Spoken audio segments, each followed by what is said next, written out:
And now, broadcasting live from the Recliner Media Studio, this is On the Mark when on the mic with Mark Sexton. Getting random draws, different shows and movies from different eras, getting to feel nostalgia, getting to experience something new. Sometimes just being able to rewatch the classics. And Michael Spillin. Dude, I love talking about the W. You can't even mention that league anymore without some sort of drama. Now people are like, what side are you on? And they're not even talking about teams anymore. Now, On the Mark when on the mic is on.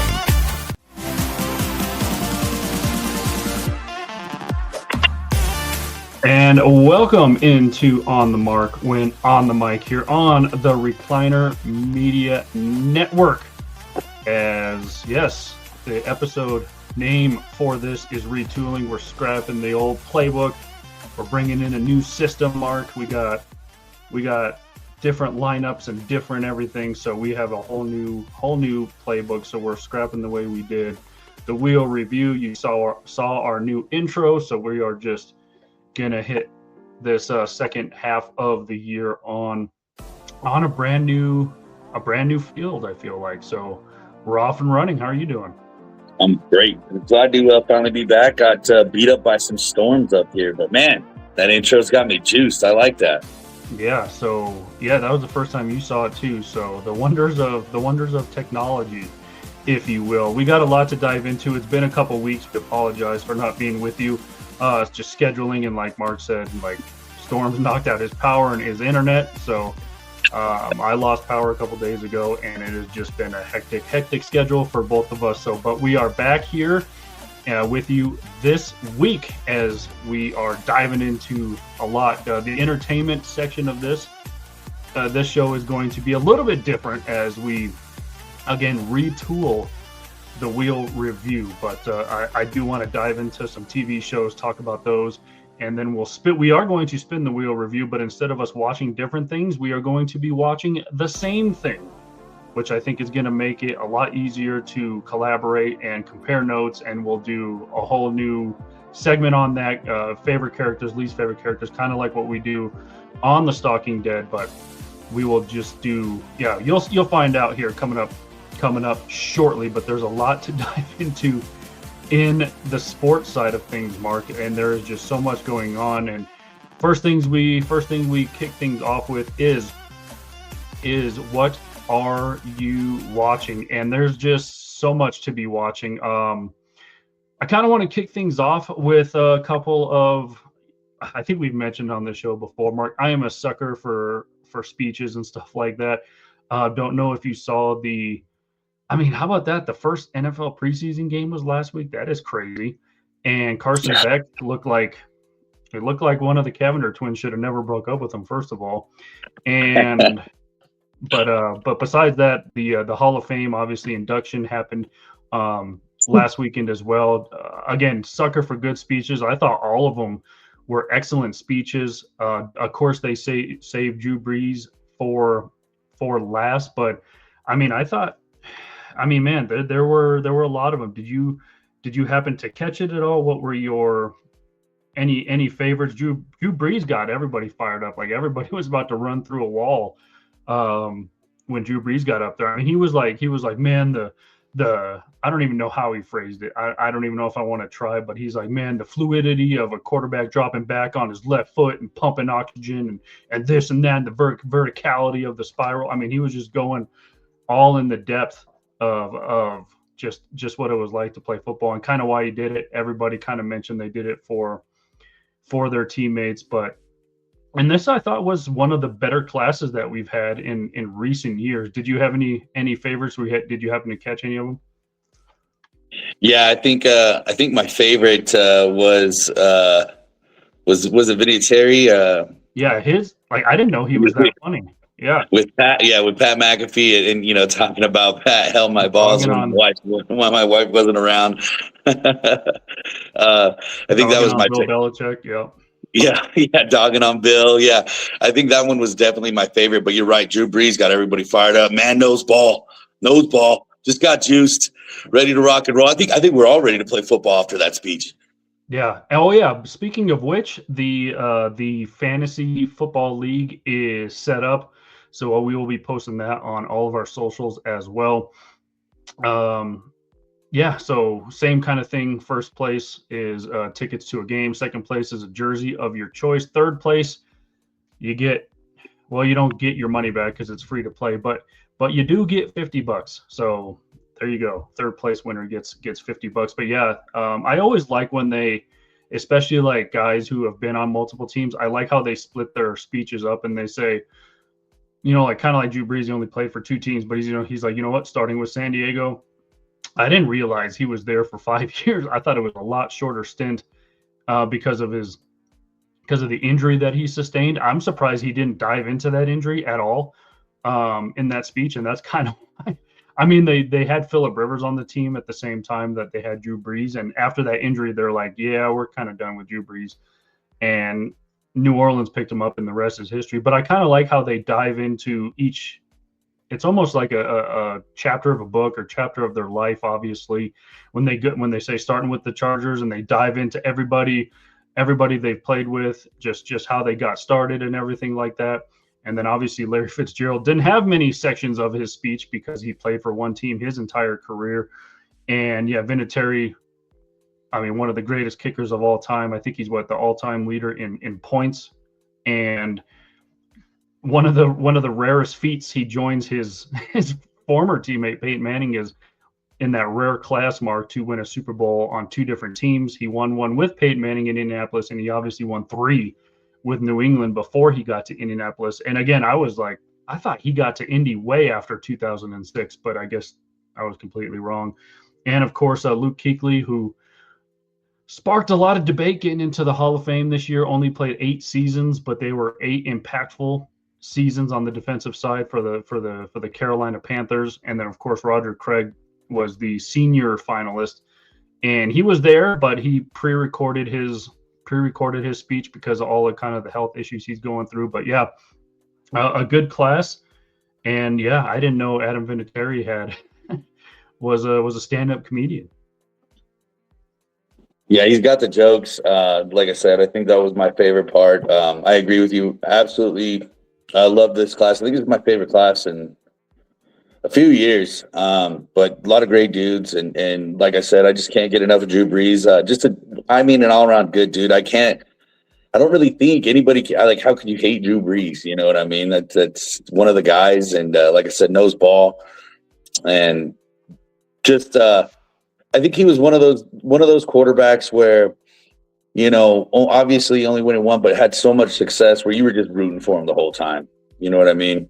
Yeah, and a smaller stature quarterback, which again, made it easy, I think, for San Diego to move on from him at the time, especially with that injury, who ironically he suffered against the Denver Broncos. And yeah, everyone was like, oh, I don't know if he can come back from this. It was a brutal, it probably looked worse than it was, obviously, which I think a lot of injuries are, but yeah, it looked like a brutal injury. He came back from it, obviously, and 15, 16 years later, he's in the Hall of Fame. So good on him. Yeah, and of course, Larry Fitzgerald was not able to capture that championship in all his years with Arizona. I had a lot of opportunities to leave Arizona and go to a contender. They did make I thought they made 2 Super Bowls. Maybe it was just one where they ran into the buzzsaw that was the Pittsburgh Steelers at the time, and they just could not get over Pittsburgh. I mean, I don't want to say it was a fluke play. Remember the Santonio Holmes catch in the corner of the end zone, 2 feet in, the Harrison run back. Yeah, so it was just an unfortunate time for Larry Fitzgerald to be on St. Louis. Played with Kurt Warner, got a chance to play with him, so that was cool. He mentioned Emmitt Smith, who was there right when he got there. So yeah, and Larry had a lot of opportunities to leave Arizona, and he stood his ground, stayed loyal, which we don't even know what loyalty means in sports anymore. But him and Luke Kuechly, obviously, again, a short Hall of Fame career, kind of reminiscent of a guy like Terrell Davis, only played 8-9 years in the league, but was the best within that decade of playing. So what do you think of Luke Kuechly? Did he deserve this nod? Do you like to see you like to see guys celebrated for not playing a long time, but obviously getting a Hall of Fame nod is for only playing less than 10 years? That's pretty remarkable. Yeah, I mean, this one's always a tough argument because I feel like on either side, he's the kind of guy where you can kind of come up with different stats and numbers to kind of prove either way whether he deserved it or not, or whether he belongs in the Hall or not. But I do think he deserved it. He did change that Panther defense. Was one of the major reasons that organization was able to build up during that time. Obviously, yes, Cam Newton and Steve Smith Jr. and all that. Not knocking any of those. I'm not saying that they weren't a part of it, but what I am saying is he did shape that defense to what it was. Plus, just the way he attacked the ball and played that position is just. I mean, come on, man. He's in my opinion, he deserved it. Whether or not the stats reflect it or the longevity reflects it, I guess is an argument for another day that people can talk circles in, but I'm happy about it. Yeah, I mean, we were all happy here in Denver when Terrell Davis got the nod. Granted, he won a Super Bowl. He won 2 Super Bowls, a Super Bowl MVP, a regular season MVP, rushed for over 2,000 yards. So he kind of had the hardware to back it up, and a really bad injury kind of wrecked his career. Was it injuries? I don't even I remember Luke Kuechly walking away and everyone was kind of shocked that it was so early. Was the injury starting to build up on his end, or did he just want to leave on his own terms before he didn't get a chance to walk away on his own? I think it was a little bit of both, because I do remember he was always banged up, especially when they were on those playoff runs. And then, obviously this season they went to the Super Bowl, but I think it was an accumulation of both. Just, the injuries adding up, and kind of I think he was like a more perfectly timed Andrew Luck, if that made sense. Right. Yeah, and that's they were talking about that too. Like, does Andrew Luck qualify to even get the nod into the, because he won Rookie of the Year, didn't he, Andrew Luck? I believe so. I think Luke. I could be wrong, but I think Luke Kuechly won Defensive Rookie of the Year's rookie. I could be 100% wrong. All reaction, zero research here, but yeah, there could be those accolades that back them up. Maybe not like on the Terrell Davis scope, but yeah.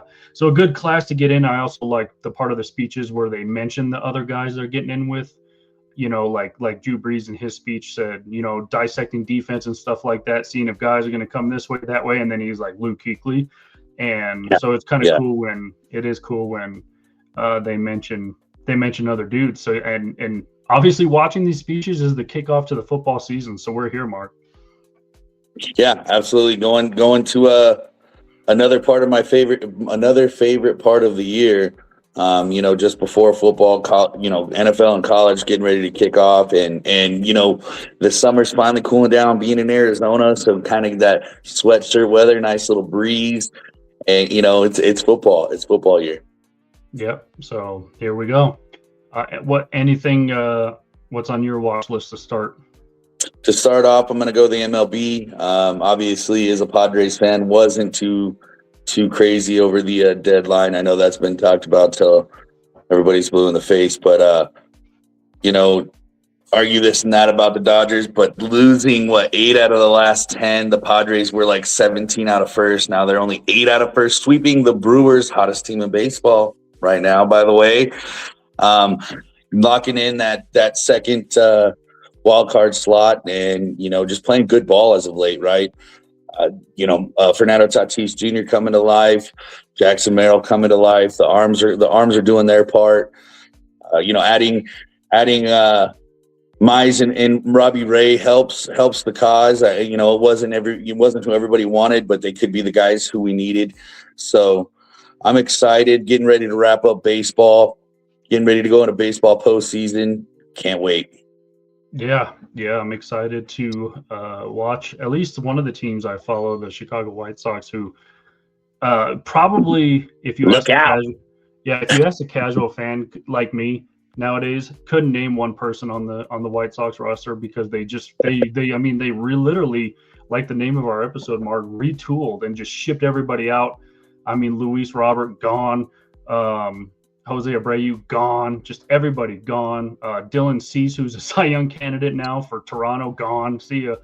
I mean, they were just like shipping everybody out. Probably the one name that maybe some people can guess is Andrew Benintendi, but that's it. Right.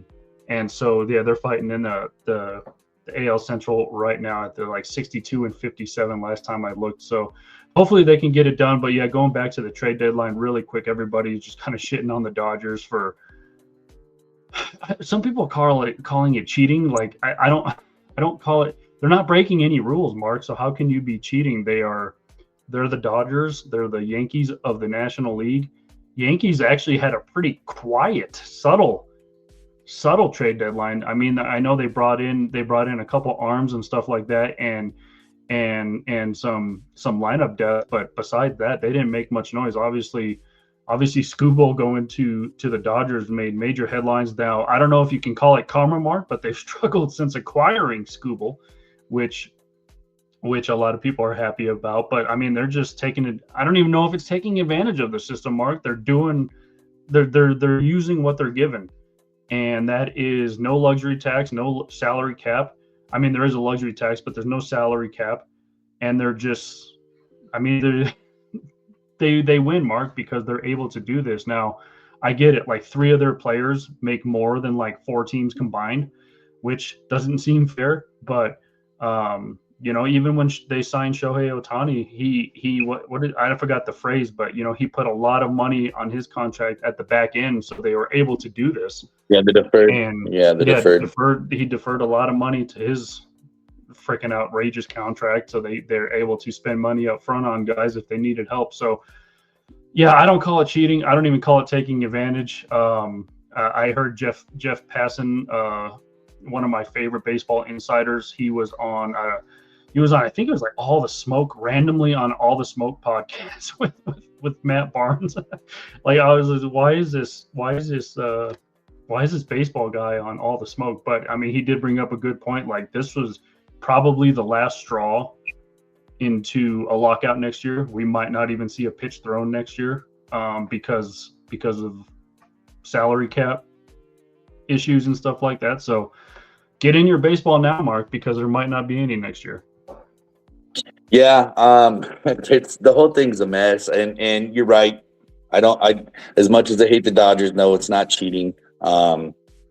Say what you will. I do think they are taking advantage of the system at hand, but it's not even taking advantage. They're using it. They're using it to their benefit, which everyone hates. And where the league fails, and allowing this to happen is these small market teams, you know, can't compete, and that's what everybody hates. On top of just hating a dynasty, such as the Dodgers. So it is what it is. Like I said, I still hate them, and in my opinion, no matter what they do, they're guilty. But yeah, as far as the lockout goes and everything like that, I can definitely see it being possible. I don't know how imminent that is, but it's one of those things that has to come to a head. You know, you'd think anyways. So I think you're right. Let's enjoy baseball while we got it before it gets ruined and this is, you know, a direct effect on what the league has neglected to pay attention to, and it's what the Dodgers are using. Yeah. Let me ask you this. Do you think that there should be a salary cap in baseball? I do. The luxury tax and everything else, I feel like, you know, a joke. And I feel the Yankees reach in their pocket and pull out a wad of money, and they're like, here's your luxury tax. Exactly. So I think there needs to be a salary cap, but they also need to do something to kind of help those small market teams. And I mean, baseball's starting to become, you know, where it's the same, you know, 4 or 5 teams every other 10 years where it's, you know, okay, here, you know, once again, this time the Dodgers, you had the Yankees, you know. I think it's time for a change, and I think they need to fix it. Well, and to be completely honest with you, I don't even know how you would fix that, because every way I've thought of, you know, I turn around and listen to some of these analysis talk about it, and they kind of taken every one of my ideas and shot it into the ground with just basic knowledge and logic. So I don't know how you'd fix it, but they got to figure it out. Right. Yeah, and I think the term is the competitive balance is just not there anymore. But this year Yeah. you could see some teams get in. I mean, we just mentioned the White Sox, the Rays, the Miami Marlins, for God's sakes, were in first place for a little bit in the NL East. And so you hope the Rockies have no shot, but I mean, they are a little bit better than they were last year. And they didn't really make any moves that a lot of teams or a lot of news outlets were reporting like Rockies got like Hunter Goodman. I don't even know the dude's name who hit like 3 home runs the other day. They just called up Zach Veen again, who hit a home run in his first swing this season in the majors. Like they have a gauntlet of good young talent, and everybody calls them the minor league team for the rest of the majors because they're good at like getting these young guys up to speed and everything, and then they just trade them. So hopefully they hang on to them.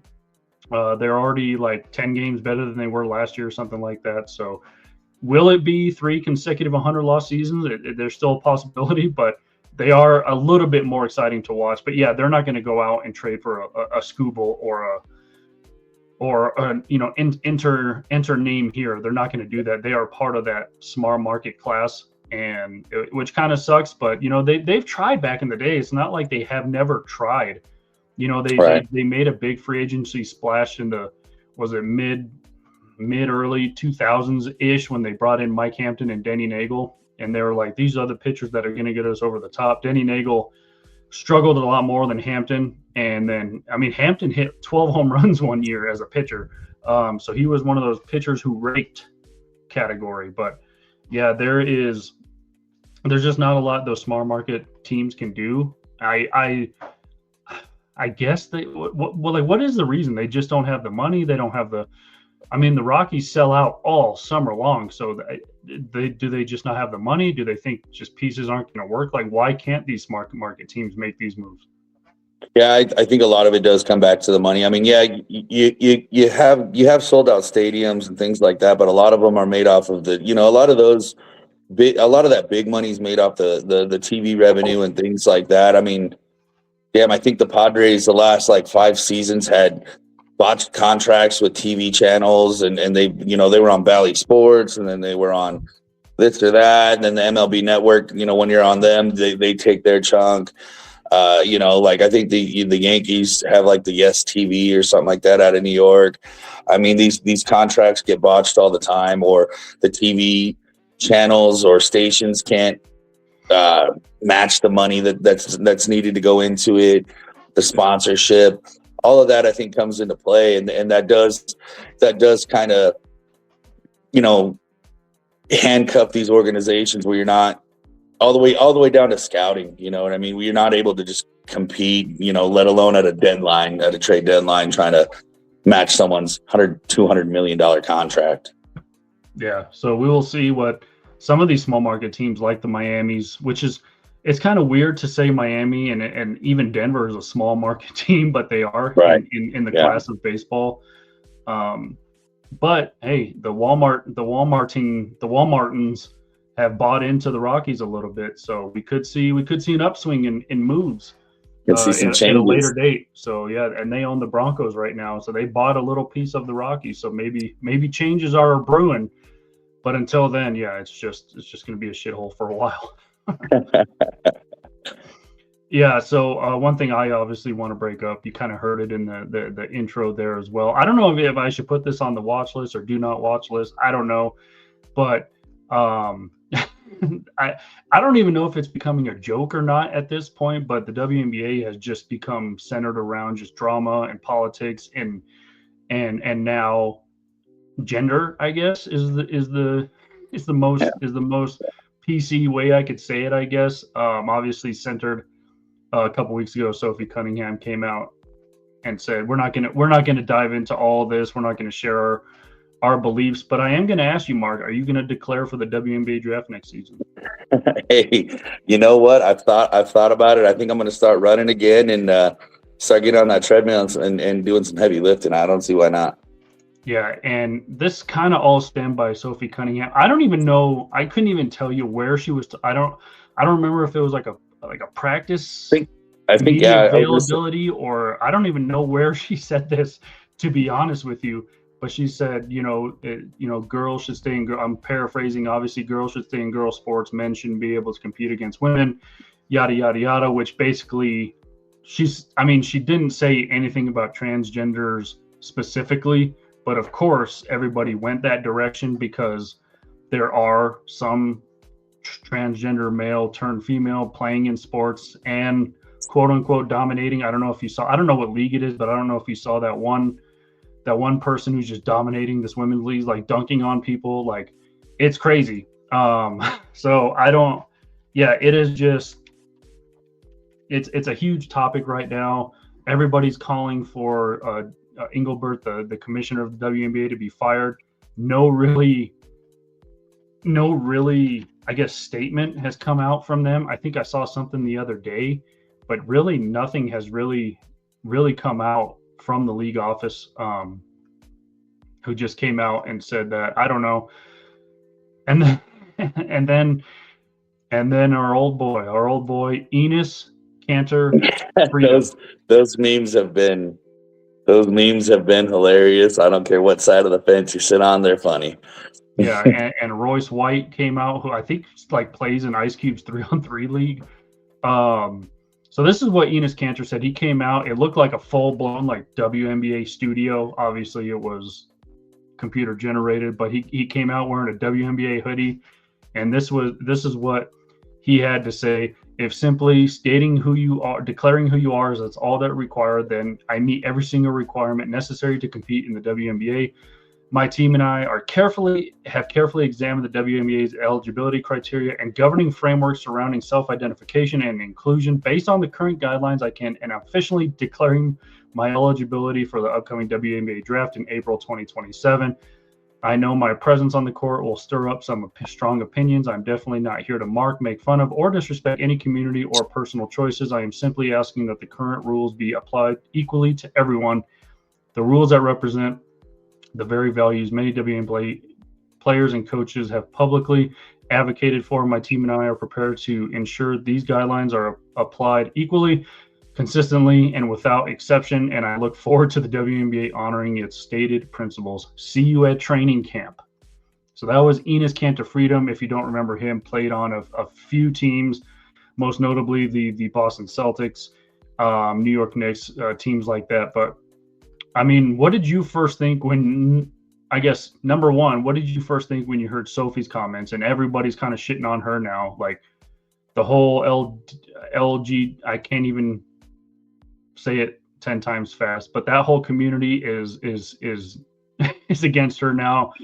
A lot of players in the W are against her now, including the head coach of the Minnesota Lynx. So number one, what did you think of Sophie's comments? Number two, what do you think of all these? I think there's 3 now ex-NBA players coming out and saying, I'm going to go play in the WNBA. Yeah, so to bring it back to Sophie, I've said this before on the show, and I'll say it a million times over. I don't understand the censorship of the today's society. I don't care if you hate to hear it or love to hear it or whatever any stance is, and I'm not talking just about Sophie's comments and right now. I'm talking about in general. When can we get back the raw opinions and emotions of the players? Isn't that what we all wanted, especially with all the technology now today to get all the closer views and all the different mics and mic angles and things like that? Social media making these players essentially a click away. Why are we trying to force athletes to be a robot and not have any opinions or emotions? Excuse me. I don't understand why, one, why you ask them questions if you want a program response, but two, if you know, excuse me, if you know that they are having a private conversation, because I believe it was in a practice and, in media, and it's like, why pick that up and try and chastise a player? It's not like, it's just astonishing to me in today's day and world how you can't share an opinion Like I said, whether you agree with her or not should be irrelevant. You should be able to share an opinion without being chastised, I guess, in a sense. Obviously, yeah, there's lines that shouldn't be crossed and things that shouldn't be said. I'm not saying, go and say whatever you want, but at the end of the day, like I said, with all today's technology, different views, different mic angles, why are we getting mad at the players for sharing their true feelings? It just doesn't make sense to me. So I think society as a whole kind of failed on that one. As far as the NBA players, I think it's in good humor, poking fun of a situation that I think everybody's kind of taking a little hard. I'm a sucker for comedy. I'm a sucker for that comedic relief. So I think in a lot of times, and hey, listen, I'm the guy that'll laugh at a funeral, not laugh at the people in the funeral, but I'll find a way to make people laugh. So I think making light of dense situations could be a good thing, and should be utilized more often. So I think society needs to get a grip and let go a little bit. Yeah, I also saw some interview where I don't know what outlet or whatever it was, but somebody was interviewing. They had a LGBTQ shirt on, and they were like, "Hey, can we get your opinion on the WNBA controversy that's going on right now?" And she basically said, the person being interviewed said, trans women are women and stuff like that. And the interviewer was like, how does who determines what gender you are and stuff like that. So all of these questions are coming up like that, and they're like, well, who's the authority on? Because if you're looking at it from a broad spectrum, Mark, like Enes Kanter, like that statement we just read, like he's telling the truth. Like if all you have to do is declare who or what you are, or whatever the pronouns are nowadays, like then he's got a point. Like then they should not be able to stop him to go play in this league. So Right. So a couple things might happen here. Either Kathy Engelbert's going to get fired, and they're going to bring in somebody who's like, listen, these are the rules. Like we're a serious league. You can't. And I'm not behind doors with Enes Kanter Freedom or Royce White or any of these former NBA guys who are like, I'm a woman now, and who are they're going to have to put something in the bylaws saying, listen, you cannot come play in this league. And then Gavin Williams, who I like for the Golden State Valkyries, came out and said, I would welcome a trans person on my team or any other team. And I saw somebody comment like, yeah, until they dunk and you get teabagged. Like, yeah, like for real, like all of these like harsh comments and stuff, but everybody, I think multiple things can be true at the same time here. Like, I don't know where the league's going to go, but again, one of a couple things: either the commissioner's going to get fired, someone's going to come in and put their foot down and be like, listen, this league is not a joke. Here's the new bylaws. Here's who can play and not play in this league. You for as taboo or as controversial as it is, Mark, like somebody's going to have to come out and say, if you were born male, you cannot play in our league. Like somebody's going to have to come out and say it, unless you are going to stand by what the policy is now, which Enes Kanter just stated. Otherwise, like the mockery and all those jokes are going to be even worse than kind of what it is right now. I completely agree, and it's what's crazy is so everybody wants to kind of make this a moral thing, like where's your moral compass and where and all that. And I think what people forget is this is the first time in human history with the type of technology that we have. So you're going to see millions and trillions and whatever high number here of different opinions that are out there in the world. For the first time in human history, you're going to see everybody's opinion and what they think. And at some point, the commissioner is not only going to have to do exactly as you said, but at some point, opinions aren't going to have to matter, and they have to do what's right for the league, right? And like I said, no matter what side of the fence you stand on any topic on of the world, opinions are going to have to start taking the back seat to what's going to be best for all those hardworking ladies in that league. I mean, that's just let's just call it what it is. Yeah, they fought their way to get there, and then you're just gonna let a former, I'm not even gonna say male or female, you're just gonna let a former NBA player come in and probably dominate the league and give really no one else a chance. And it's again, like if I think it's degrading to the hardworking ladies that got there, and let's be honest, they built up that league to where it's getting so much attention now. Why steal from them based on opinions of matters that aren't really basketball related? Yeah, and again, do I want to see former NBA players in the WNBA? No, I do not want to see that. But then on the same hand, Mark, I would ask Gabby Williams, like, sure, you would welcome jokes or not with Enos Kanter, Royce White, and all these guys. Jokes or not, Gabby Williams, if you were right in front of me, I would ask, like, you would welcome a trans person on your team or on any other team until what? Until you get dunked on, until you get every shot you put up blocked, until what? Like, there's gonna be a certain point where maybe some get in, maybe some do, I don't know. Like what like something's gonna happen to where, like, all right, like this can't, like we made a mistake. Like we cannot allow this to happen.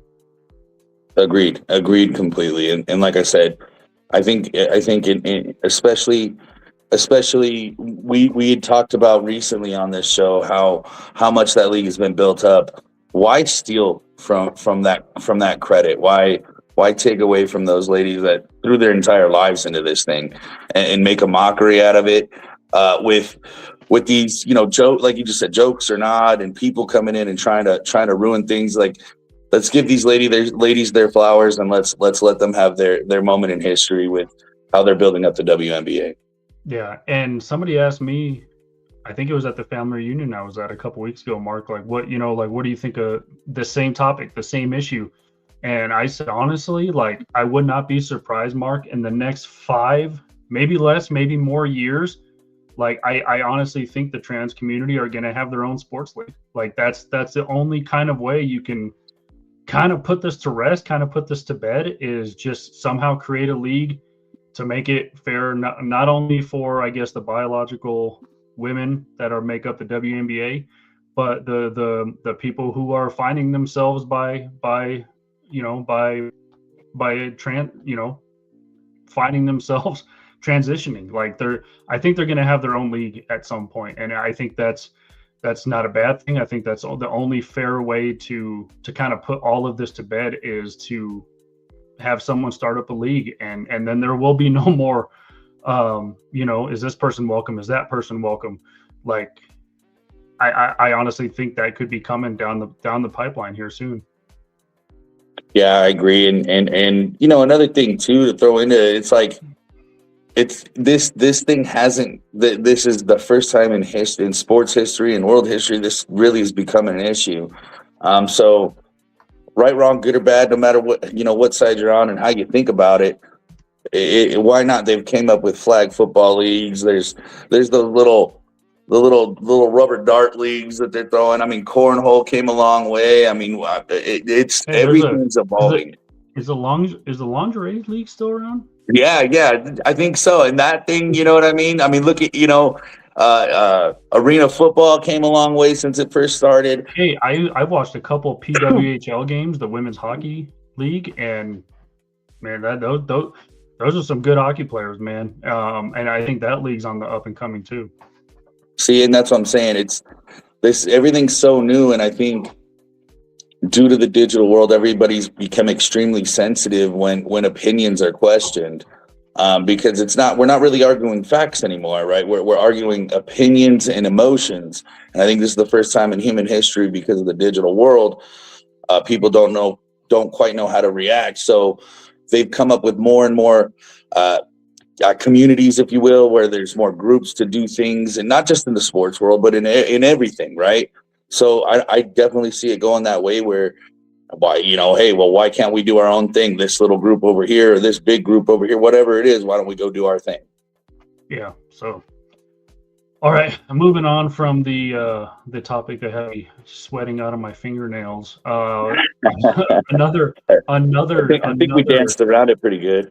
yeah, another controversial thing that happened a couple days ago, of course, involving Sophie Cunningham, was going in for a wide open layup, taken out, like clotheslined by Dejanay Carrington of the Chicago Sky. And I honestly like Dejanay. I obviously love Sophie. There's some still shots here. Sophie was going up for a wide open layup. Dejanay literally sprinted from like half court to try to stop her. She's done this multiple times, but you could see there was no play on the ball, Mark. Like her arm is wrapped around Sophie's face. Sophie's mouth was bleeding. And there was a lot of debate about this, a lot of controversy. And Sophie's like, we're the Indiana Fever. We get a lot of attention. She just wanted attention. Like, I've never talked to her. I don't have any beef with her. Like, I don't know why. Dejanay's come out recently and said it wasn't intentional. That's how I play. She even said, look, it's probably going to happen again. Like, came out and admitted it. Like, I'm going to go. Like, you're not getting an easy bucket. And that's more or less what Stephanie White said, the head coach of the Indiana Fever. After, again, the only thing I disagree with Stephanie White is, like, how do you not see the play in real time? Like, are you not watching the game? Like, so literally, Sophie Cunningham was literally the only person on that side of the court until Dejanay came running after her. Like, how do you not see that? That's my only question to Stephanie White. Like, and a bunch of people came out, called for her firing. A lot of major sport outlets came out saying she should get fired. They came out yesterday. The Indiana home crowd booed her for coming out. Caitlin Clark said that was kind of disgusting. Aaliyah Boston said it was annoying. Kelsey Missile said it was not right. Like, that's our head coach. And in real time, Mark, in the press conference where Stephanie White's even said as much as I did, like, that's how Dejanay plays. She's not going to let you get an easy bucket. And of course, like you said, in this digital sensitive world, everybody took it as not sticking up for Sophie Cunningham. And Sophie came out after the game yesterday, more or less, and said, look, she's our head coach. Like, she's always going to have our backs. Like, she doesn't need to say it to us. Maybe she needs to say it to you guys, so you guys get the literal translation, and you guys being the media and online or whatever. So they came out yesterday and put the foot on the gas against New York, and even Caitlin Clark after said we were not going to lose that game today for Stephanie White. Like, we were not just going to lose that game. But even Stephanie White came out before the game and had to make a statement like this online community is this and that. So I did want to play a little bit of what Stephanie White had to say about the whole topic of this thing. So just a snippet of it today. This isn't necessarily for those people that are in this room. This is more for an online community that's trying to create narratives that simply don't exist, trying to create a fabrication or distortion of who I am, of what I'm about. Our players' success, our players' health and wellness, our players' safety is always a top priority for me. One of the things I pride myself on is my relationships with players. For those who have anything to say about the play in the last game, I didn't see the play in real time. I went straight to a press conference. I thought the play got called right. Thankfully, Sophie's okay. Was it egregious? Absolutely. When you have a chance to watch that over and over and over on replay, you can see that. I didn't have that in real time. Were there any? I take personally any suggestions that I don't 100% always have my players back. I ride with them 10 toes down all the time. All the time. They know that.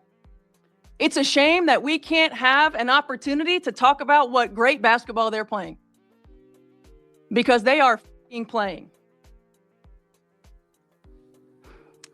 The reality is, with me, I will always lead with love. I will always lead with grace. I will always lead with humility. All right, yeah. So you get the kind of the point there, but yeah, she was pretty fired up in this pregame press conference, basically saying like, look, like hate's not going to win, division's not going to win, it's not going to win over our team, over our league, and like I said, like the players know, like she doesn't have to come out every press conference to say I have your back, I have your back, I have your back. Like I think players know that the coach is always going to have their back, like without even saying it. And look, Steph White coached Dijonay in Connecticut a few years ago, so there is a little bit of a relationship there.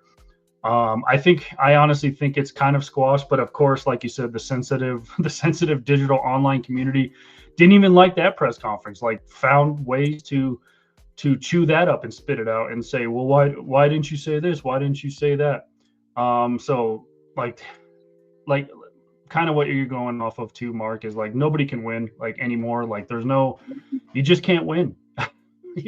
There's no and I think especially the Indiana Fever do a good job of trying not to let that outside noise in, although Stephanie White just admitted like there is that outside online community who is questioning my character and stuff like that. So obviously someone either showed her or she saw it somewhere. So yeah, that's whole mess. LeBron even came out and said he was disappointed in Sophie for her transgender comments, and her response was like a care less. Like she's on to the next game. She's on. I think Carrington's on. Literally the next game Dijonay played, she had 26 points. like they've all moved on. I don't know. Like a foul like that, the players are going to move on pretty quick. I don't know how. I guess outside people are going to move on from the gender topic, but hopefully somebody figures out a solution. We've talked about this a couple months ago, Mark. Like when Caitlin Clark got fouled with the hand to the throat, and they're like, the league's got to do something. The league's got to do something. Like we still haven't seen anything from the league ever on any of these topics. So it's just it almost seems like a failing governing body. And again, either the commissioner's going to get fired and they're going to bring in someone who's a lot stronger and who can come out kind of like a president after something goes wrong or something bad happens or something big happens and says, hey, listen, this is what's going to happen. Like, so I don't know, but that's my forecast for the league. Yeah, no, just to kind of touch on it, Sophie, I think nailed it right on the head. With Indiana Fever getting a lot of attention, Dijonay coming in my opinion, because of you see the Fever on the schedule, you're going to have that game circled on your calendar. It's going to be one of those games that you prepare for. One, because of the amount of eyes watching. Two, because they're the team that pretty much everybody's loves to hate and loves to beat at this point in time. And I think in those situations they're going to play extra hard, and that hard might not always be clean, right? Like you said, she was all by herself down there. I watched that replay countless times, but I think because of the hype that the Indiana Fever have around them, I think plays like that are going to happen. Well, and they're going to be magnified. Like anything to do with Indiana, anything they say, like Sophie Cunningham, like it's all going to be magnified. Like, oh yeah. I feel like if like a Brianna Stewart or like even going back in the day, like a Sue Bird or somebody of notoriety, Diana Taurasi, if they were to say what Sophie said, I don't know if it's going to be blown out of proportion like this. I really don't. Yeah, I agree. And then the same thing, like when Stephanie came out and said her piece, like it's going to be scrutinized one way or the other. And it's like you said, it's going to be magnified. I think the fact that she even has to come out week after week saying the same damn thing, it's like, at the end of the day, they want her to go left and she goes right and vice versa. So one, there's no winning, but two, the magnification that's on that organization just in general is absolutely, and you stole the words right out of my mouth, is absolutely failed by the commissioner and that entire board. I mean, like you said, I'm in a complete agreement where you're going to have someone that, let's just call it what it is. She's got to shit or get off the pot. You got to go one way or the other, and you've got to be able to make these tough decisions when it comes to the gender thing, when it comes to these hard plays. I mean, it's like bare knuckle fighting out there. Like you've got to be able to hold the referees accountable, hold the organization, the players accountable. You got to hold the players accountable itself, and you've got to set a standard. All we've seen right now is a flimsy, governing body that's kind of trying to stay behind scenes and not make waves. And unfortunately, in today's day and age, with all the sensitivity, but with the amount of opinions that are going around, you're going to make waves either on one side or the other, no matter which way you decide. So you can't stay in the middle. You stay in the middle long enough, you're going to get crushed, right? So they've got to make waves one way or the other, and they've got to make this right for the players. Yeah, exactly. So someone's going to have to come out eventually and put their foot down, or you're going to have to make a change of leadership somewhere at the top. So that's what's coming. And then of course, Dejanay, after she got kicked out pretty early, like 8 minutes left in the first quarter, she goes back to the locker room, gets on Threads, which I was like, what the hell is Threads, first of all? Yeah. And she posts white privilege and tags the Indiana Fever, which sparked a whole new debate and stuff like that. And then of course everybody went B-rabbit on her ass and said she went to a private school in San Diego where tuition was like $50,000 a year. Like, who's privileged? And her parents had a real nice marriage. Yeah. And then she came out and defended why she said that. We're not going to get into that, but I think it's starting to blow over now. Which I think everyone wants to move on to basketball at this point. And hopefully we do that because the basketball is getting really, really good, especially ramping up here for the playoffs. We're going to have another break in the WNBA when the FIFA World Cup Championships happen next week or in a couple weeks. So we're going to have another break in action for all the players that go overseas to play in the FIBA Championship. So we'll get another break before the playoffs. But yeah, I think everybody just wants to get back to basketball at this point. And of course, people, even Sophie's gender comments, everyone dug up her pass, and she literally kicked one field goal in high school on the boys team. Because I could be wrong, but I think she played soccer in high school along with basketball, and so I think she literally kicked one field goal in high school, and everybody's like, well, she was playing a boys sport. Like, it like I said, nobody can win. Like, you cannot win. Yeah, it's a game of quicksand. The harder you fight, the quicker you're gonna sink. Yeah. All right, that's what I had for what else I was watching or not watching, because I hate to say that it's become a mockery and a joke, but depending on what topics you're talking about, like I said in the intro, like, people are like, what side are you on? And they're not even talking about teams anymore. So yeah, it's unfortunate, but hopefully everybody just moves on to basketball here soon. Anything else on your not watch list, Mark? That's it. That's all I got. Unfortunately, baseball and getting ready for football season. Yeah. Ramping up here soon. So that's always a fun one. Yeah.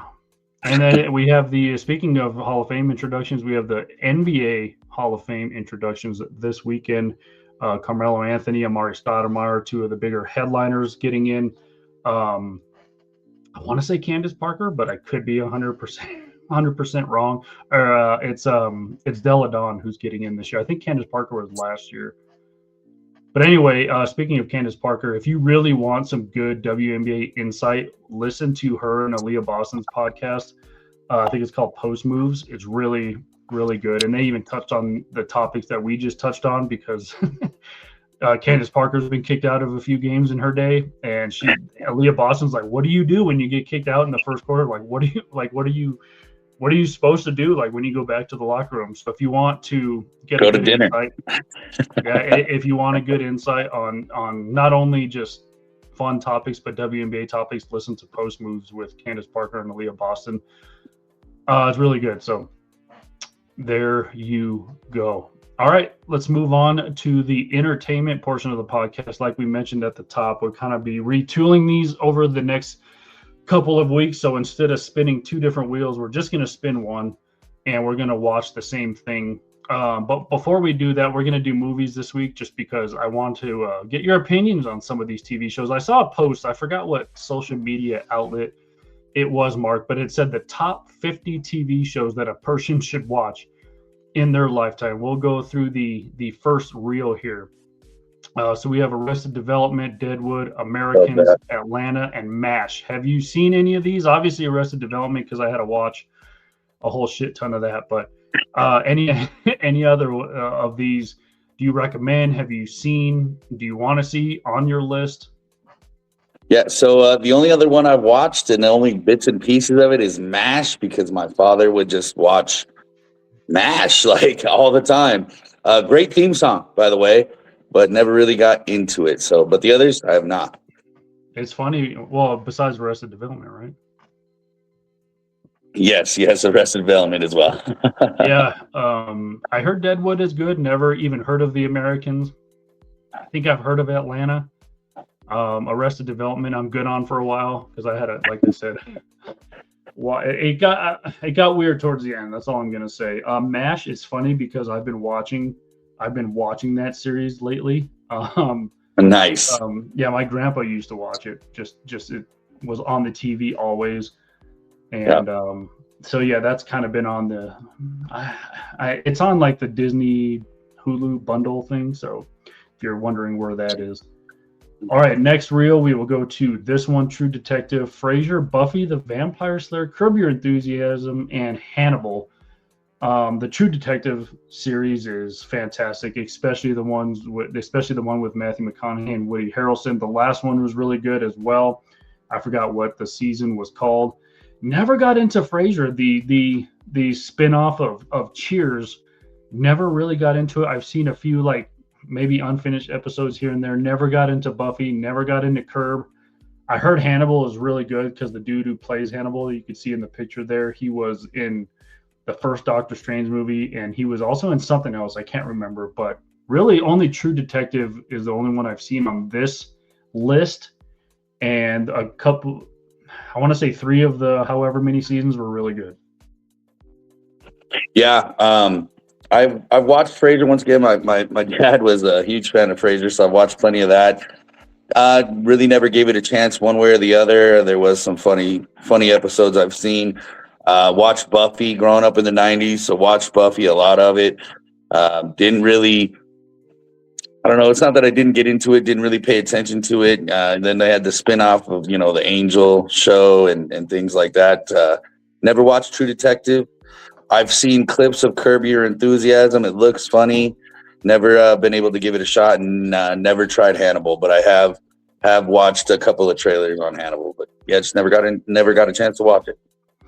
All right, let's go on to the next slide. We got Severance, The Queen's Gambit, Narcos, Dexter, and The Pitt. The Pitt has won like a shit ton of awards recently. Never seen an episode of The Pitt, by the way. Dexter, never got into it. Narcos was on my list. I just never started watching it. The Queen's Gambit, I love. I forgot her name. Whose picture is right there? She's got like a three name, like a 3-word name. But I can't remember it. She's really good in a lot of things. And Severance, I heard, was really good. But yeah, I've never seen one episode of any on this list, Mark. Yeah, so I watched a lot of Dexter. Loved Dexter. Loved that show. I never actually finished it, believe it or not. Watched like almost a full season of The Pit. My little brother's a medic, so he like had us watching it. It's not bad. A lot of realistic stuff in there. Is it just like well, I wouldn't even say modern day because it's still going on, but is it like Grey's Anatomy, or do they at least try to do some stuff different? No, it's honestly, it's like it's like a I just had the show. It just covers realistic ER. It's kind of like the Dick Wolf series with Chicago PD and Law and Order. It's kind of like that, but the medical side, right? But I mean, just the realism, the drama, things like that. It's not like a drama romance kind of thing. Like it's just a lot of high speed. People are dying. We got to save them, kind of thing, with some realistic stuff in there. Never watched Narcos. Also wanted to. I've seen. Well, let me rephrase this. I've seen bits and pieces of episodes of Narcos, and it was good. Wanted to finish it. Wanted to actually start it, if you will. Never watched Queen's Gambit. Never even heard of it, to be honest with you. And I've heard of Severance, and I heard that was an amazing show. Never got to watch it. Yeah, I heard Adam Scott's really good in it, and her name, by the way, is Anna Taylor-Joy is the Okay, is the gotcha. actress right there for the Queen's Gambit. Yeah, she's really good and some other stuff. And she does the voice of Princess Peach in the latest Mario movie. So Nice, nice. all right, next list we'll get into here. We got Fargo, Rick and Morty, Squid Game, The Boys, Parks and Rec. And you could see Star-Lord there on Parks and Rec with a very young Chris Pratt. I've seen that series. Obviously, the same creators of The Office. I cannot rewatch Parks and Rec like I could The Office. Maybe I just haven't given it a chance, but I have seen Parks and Rec. I thought it was okay, just okay. I don't know if I'm in the minority with that. The Boys I heard was really good. Have not seen an episode. Squid Game, I love Squid Game, and Rick and Morty. Have not watched a single episode of that, and I've never watched a single episode of Fargo. Mark, so have you seen any on this list? Haven't seen Fargo, and I've not watched 1 second of Squid Games, even through all the hype. I heard it was great. Love Rick and Morty. It's hilarious. Rick and Morty is hilarious. I think it's a great show. The Boys, I'm actually in the middle of right now. I think I'm like in season 3 of, I think there's 5 total. Then I got interrupted because I started watching Game of Thrones. But The Boys is a great show.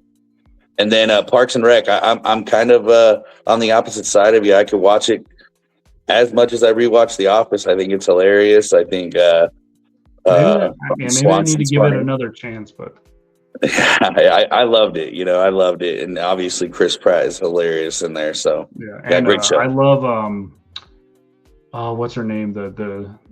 His love interest. What is her name? I can't think of her real name because I was going to bring her up to she that kind of middle comedic. I mean, she's so dry. Humor. She's so dry, yeah. It's hilarious. Yeah, I'm trying to look it up. Aubrey Plaza. Yep. Yeah, she's funny as hell. Next one.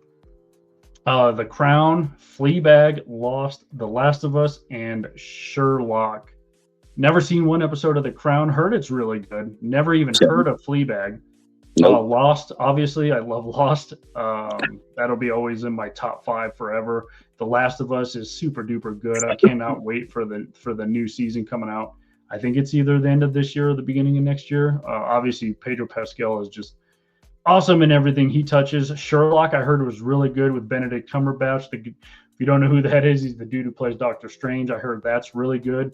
But yeah, on this list, I've only seen Lost and The Last of Us, and I would recommend both. Same. I'm actually on the same page as you on this one. I think we even talked about doing a Last of Us show, just like we do the Stalking Dead, but I don't know. We did. We'll see. All right, next list we have Peaky Blinders, The Twilight Zone, The X-Files, 6 Feet Under, and BoJack Horseman. I will be honest with you. I've never heard of BoJack Horseman, so obviously I've not seen one episode. 6 Feet Under was on my list a long time ago because that's where Rainn Wilson got his start before The Office. So I wanted to watch it, but I never have not seen one episode of The X-Files. The Twilight Zone, apparently it got a 9.0 on IMDb there. I heard Peaky Blinders was super good, and Cillian Murphy, just everything he touches turns to gold as well. I just have not seen one episode of that. It's on the list as well. So yeah, I cannot recommend any of these because I've not seen one episode of any of them. Yeah, I've watched Peaky Blinders. I think I'm like 2 episodes shy of finishing it. I got distracted while trying to watch it. I want to rewatch it so I can watch the movie that just recently came out. Well, that's why we're doing this, because this might translate to our wheel review eventually. Yeah, and I absolutely love Peaky Blinders. I think it's a great series. The X-Files, once again, grew up in the 90s, saw plenty of episodes of that. So that's it. Just depends on your taste, to be honest. All right, on to the next set of lists here. Mad Men, Succession, Stranger Things, The Simpsons, and Twin Peaks. Mad Men has always been on my list, Mark. Never seen one episode. I heard Succession is really good. You have the dude who is the voiceover in the McDonald's commercial sitting right there. Stranger Things, obviously a top show in my book. The Simpsons is one of those shows too where like I've seen a whole bunch of episodes at random times, but I feel like I'm never going to go search out watching like the entire 98 seasons of The Simpsons. It is cool to see like all the stuff they've predicted throughout the years, like it actually came true in real life. And I've never seen one episode of Twin Peaks. Yeah, obviously. Sorry, as I'm adjusting my camera here. Obviously, I think everybody's seen The Simpsons, love The Simpsons, watched plenty of seasons. I'll put that on in the background to go to sleep. Obviously, Stranger Things, fantastic show. Never seen The Mad Men or Succession. Yeah, I want to watch Mad Men. I heard it's really good. Same. All right, next set of shows we have The West Wing, Ted Lasso, Black Mirror, The Mandalorian, and Dark. Dark is literally has been sitting in my continue watching on my Netflix queue for like a year. I forgot what language it was actually filmed in, Mark, but it is not filmed in English. I don't even remember if it's dubbed in English, but I heard it's really good. The Mandalorian, obviously, the nerd I am, obviously. One of my favorites, Black Mirror. I've tried to get into it, wasn't able to. I might try again. Ted Lasso, I heard there's only been 2 episodes of this new season out, and I heard it's super duper good. I want to get into that. And The West Wing, never saw one. Isn't The West Wing a spinoff of something? As you see Martin Sheen right there. Isn't The West Wing a spinoff of something? I couldn't tell you. I've never watched any of those episodes. But watch Ted Lasso. Love Ted Lasso. The new season just came out. I'm waiting to start it with the wife. I love that series. And that's the only one I watched on this list. Not even The Mandalorian? Dang. Not even The Mandalorian. All right. Well, he might be watching it on our wheel review. All right. Next set of ones here. Breaking Bad, Sopranos, The Wire, Game of Thrones, and Friends. So far, this is the best list that with the combination of shows. Obviously, Breaking Bad in my top 5. Love The Sopranos in my top 5. The Wire, that's the only one I have not seen an episode of. I heard it's super duper good though. Game of Thrones obviously is a top for me, and then of course Friends is a top for me as well. Yeah, love Breaking Bad. One of my favorite shows. Sopranos, I like we've discussed before, I stopped watching and I forget, I think in the 3rd season or something like that.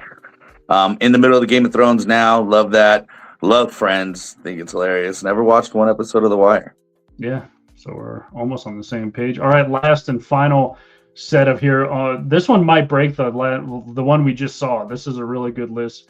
Better Call Saul, Chernobyl, The Office, Band of Brothers, and Seinfeld. So Better Call Saul, it's a spin-off more or less of Breaking Bad. Obviously, Saul Goodman is the lawyer to Walter White in Breaking Bad. And then he obviously, Bob Odenkirk. Absolutely love Bob Odenkirk, who ironically auditioned many times for the role of Michael Scott in The Office. And if you watch, which a lot of people don't watch, it's either season 8 or 9 where Steve Carell's not in The Office anymore. He is an office manager in Philadelphia when Jim goes to his sports marketing business, and Pam interviews there, and Bob Odenkirk is the boss and acts just like, I love Bob Odenkirk. Chernobyl is one of those ones where it's like one of those HBO Max like short series. What do they call those? Miniseries. Miniseries. That's really good. It has God, I can never get his name. It's a Skarsgård, the dad Skarsgård. He's in that. Anything the the Skarsgård touch is all that turns to gold. The obvious Office obviously is just top of the list. Band of Brothers, I watch that, Mark. I think I rewatch it twice a year. It is so good. Another one of those HBO miniseries. I mean, HBO just pumps them out, man. And then of course Seinfeld, who literally I watched the entire series for the first time maybe 2 years ago, Mark. Haven't seen it since. And I don't know if I'm going to be scrutinized for this, Mark, but I thought it was okay. You know what's funny is I think I've maybe only watched a handful of Seinfeld episodes, and I'm with you. Yeah. I didn't find it quite as funny as everybody said. Love Better Call Saul. Watched Chernobyl. Didn't finish it because it was one of our assignments, or one of my assignments on this show, and didn't finish it. But it was a good show, kind of an interesting look on their take on all that. Love The Office. Just classic. Just gotta love that. And same thing, I watch the Band of Brothers at least twice a year. Absolutely phenomenal miniseries. Yeah, it is so good. So that's it for the top 50 TV shows that people should watch, according to whatever outlet that was. Yeah, the last two lists were the best, but yeah, so those might be translated into our wheel review. Speaking of which, let's get to really quickly here. Yeah, there's just so many shows out there that people are like quoting Seinfeld all the time, and you're like, the fuck is this guy talking about? But Right. yeah. Right. I'm with you. Yeah, I'm just like, oh yeah, Festivus for the rest of us. Yeah, I remember that one. All right, you're gonna have to help. You're gonna have to help me here, as you guys at home know. You've seen different backgrounds. I've kind of been fumbling around a little bit, still working on my internet, so I'm doing this off my phone. So bear with me, and you're gonna have to help. Yeah, you're gonna have to help read. All right, so we're doing movies this week. We're retooling the wheel review. We will not be watching separate movies. We'll be watching the same show and or movie and comparing notes and stuff like that. Favorite scenes, favorite actors, worst characters, anything, favorite quote, whatever we can come up with. So here we go. We're going to spin the genre wheel to see what kind of genre we're watching. And there might be repeats. There could be repeats of stuff we already watched before, but I think it's going to be better since we're watching the same thing now. I agree. How about that? Agree. Keep up with the theme of the day, Marvel Madness. Let's go. By the way, we will be doing, speaking of that, we will be doing a countdown to Doomsday in a couple of weeks. We'll be watching every Marvel movie in timeline order leading up to Avengers Doomsday on December 26th. So that'll be a fun little thing. We're trying to think of something you viewers can do with us to win a prize or something like that. Maybe free movie tickets to see Doomsday in your local theater, something like that, where we can give away for interacting with us. So we're should we respin or should we kick off Marvel Madness early? Let's kick it off early. Why not? Well, it could be out of order. Then let's respin. Yeah, let's just respin. All right, we'll respin since we're going to be doing that here soon. If it lands on it again, which it is. All right, we'll respin again. What are the chances? No, not okay. I was like, not three times. All right, we got a comedy, so we're starting things off fresh and light here. All right, let's go to our comedy section. We got Double Take, Money Talk, Superbad, Planes, Trains, and Automobiles, Role Models, Old School, and Happy Gilmore to kick things off. Here we go. Fantastic list.